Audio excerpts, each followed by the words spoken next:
Welcome to my channel. This is Shivamai. This video is related to the Python tutorial, mainly for the installations and what is Python. I will talk about this one.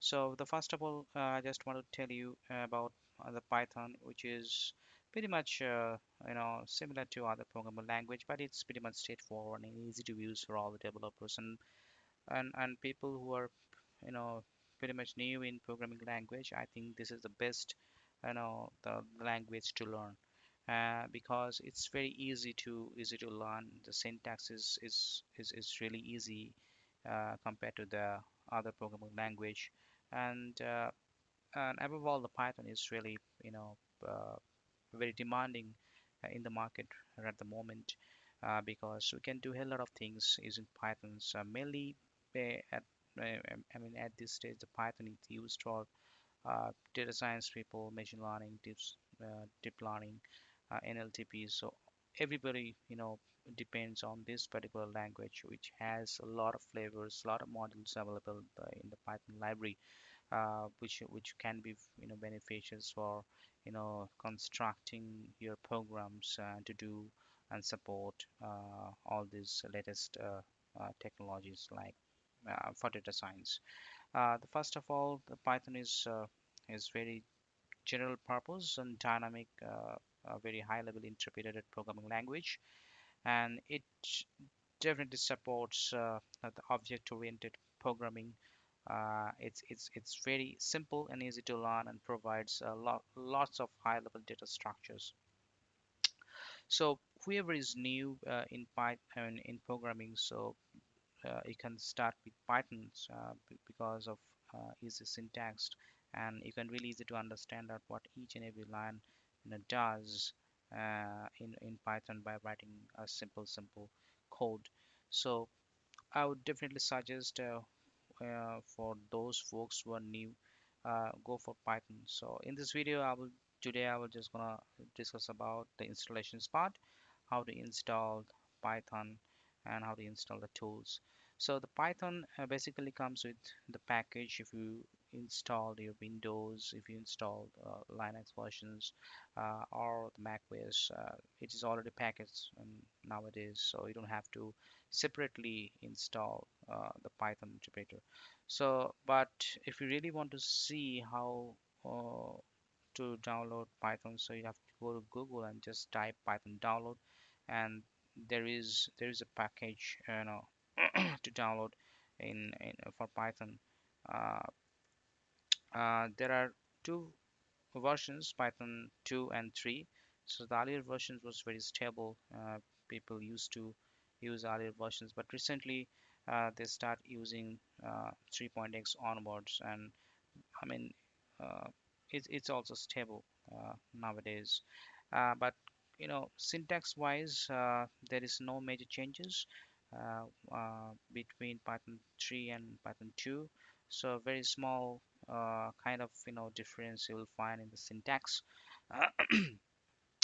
So if you really want to download the Python separately, just type Python download and go to Python download Python, and you will see uh, all the versions and all the release based on your operating systems. You can choose Python version by the Python, and you will see that I'm using Mac OS, so it automatically detects that the operating system is Mac OS, and it will give you the options which Python versions you just want to download. So if you really want to download the previous versions, you will just go to all release, and you have a series of the Python versions.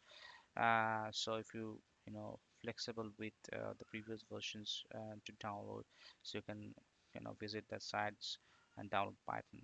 So once your Python is downloaded, the package, you can go to the terminal and uh, just type Python, and you will be able to uh, log in to your Python console. So here you can just type hello world, hello, and see the hello is printed with the print command. So this is Python interpreter is already downloaded on my machines. So after your installations, you'll be able to run the same command, and you'll be able to write your Python programming. So the one of the most important thing is that the there is some indentations things involved in Python programming, so you have to maintain the indentation things in Python. So I will discuss about this one, the indentation part later on. But right now we'll just focusing on the installations part, how the tools helps to write a code. So basically, I prefer the Anaconda, which is vastly, useful for writing the Python programming, and which is, used widely accepted by all the developers and all the clients. They have now started using Anaconda, which comprises of many other useful tools inside. So for this one, you just have to go to Anaconda, go to the Google and just type Anaconda Navigator, and it will just take you to this particular sites and where you will find the options for download. So this is the download options where you will see all the package, Python 3.7, Python 2.7. Uh, there is Windows, Mac OS, Linux versions, so you just have to choose based on your operating system. So for me, it's Mac OS, and then I can see the the two versions, Python 3.7 and 2.7. So basically, I would like to go for the Python 3.7 version. So I'll just click download options. So it will just start downloading, and it takes a little bit of time because it's really the huge files. And just one thing to add, if you really want to install Anaconda, your uh, maximum RAM should be, or minimum RAM should be, 8 GB. I mean, 8 GB is really uh, uh, the good one to, uh, download the to install the Anaconda. Otherwise, you'll be able to download and install, but the response time will just very less, and it will take a hell lot of time to open up your Anaconda. So I would definitely suggest that you just increase the RAM and make your machines, and then you'll be able to see, mm, Anaconda is running very fast on your machines. For me, I'm using Anaconda, and now once I download and install the package for Mac uh, users, you have to go to the Launchpad, and you will see this icon.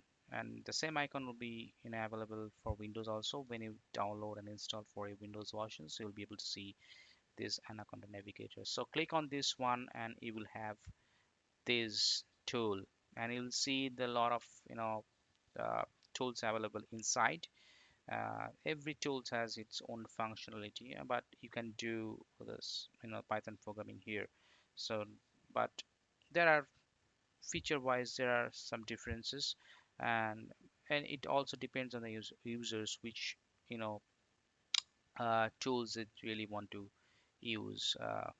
Mainly for program language, uh, like object-oriented programming. So I would definitely recommend spiders and like iConsole. If you really know, if you're really 100% sure about the syntax of Python, so you can use the Qt console there. For data science people to do all the machine learning, NLP, and other use cases, so you can use the Jupyter Notebook. Uh, you will have the web browsers and where you can write your Python code, and if you really want to see the graph, uh, so you can use the Jupyter one. So that's just pretty cool tool to use. And there are some other tools also available here, the VS Code, the Orange Tree. I've never used this one.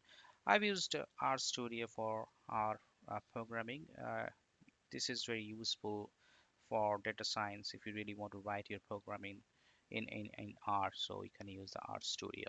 Okay, so basically I like these tools, and there are other tools that I use sometimes, which is PyCharm. It's pretty much similar to IntelliJ. People you know worked on Java, so basically they prefer the IntelliJ. So the similar kind of tools, the PyCharm, so where you can write Python. You can also define the interpreter for Anaconda. So we just specify the path in Python, so that will pull all the package from your Anaconda library, and whatever package you want, you just specify it with your import command. I mean, import the package in your program, so that will pull directly the package from the Anaconda library and give you the options to use all the library that is already there in Anaconda also.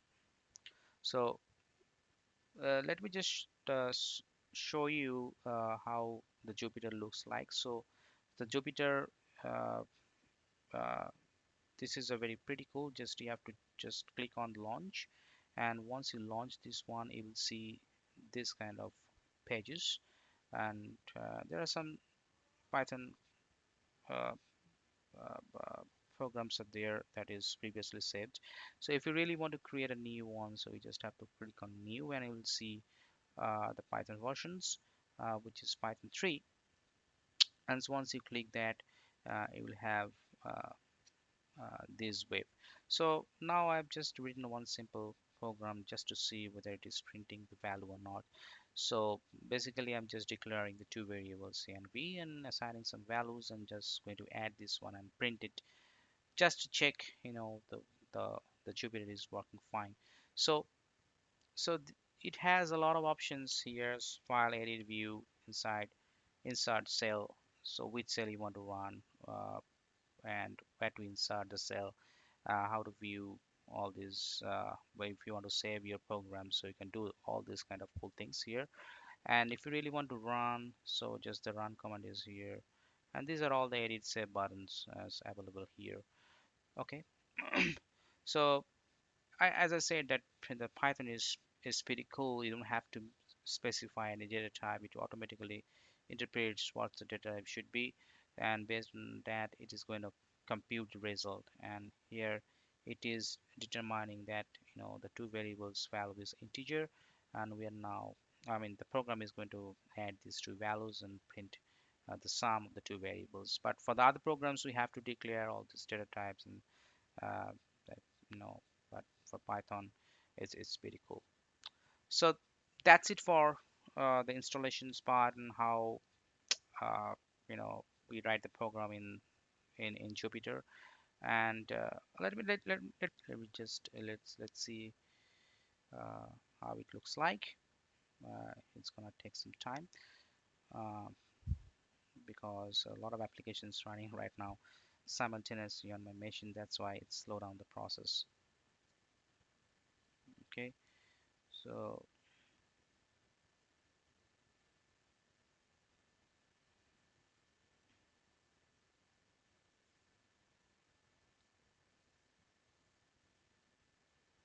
it's pretty much slow, so that's why it's causing some issues.